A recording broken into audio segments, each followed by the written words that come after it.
Asacım hamaya. Ko'zim yosh bo'lib qoldi. Xudoyim kelinglar. Aziz yurtdoshlar, 3 yoshli bolamiz Muhammad Yasin kelganda ota-ona shikoyatiga qaraganda tinmasdan chap ko'zi yiringni yallig'lanish, yiring bo'lib qovuradi, ertalab ko'z ochilmaydi, hatto yiring ko'pligidan. Ko'z yoshlanishga shikoyat qilib kelgan.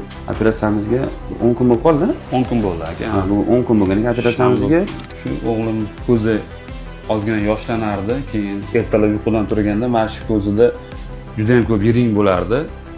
Ko'zini ocha olmay qolardi, hattoki o'sha keyin bir ko'z doktoriga olib borgan edik. Borib 1 yosh edi, unda shu tashxis qo'yishdi. Nima tashxisligini topisha olmadi ular ham, lekin massaj yozib berishdi, massaj qildik, o'tib ketmadi.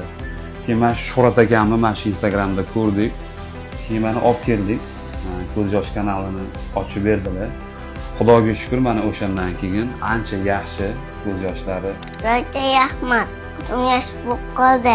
sizlar yaqinlaringizda ko'z yosh kanalida muammo bo'ladigan bo'lsa, bu raqamga telefon qilib konsultatsiyaga yozishingiz mumkin. Kuningiz xayrli va barakotli bo'lsin.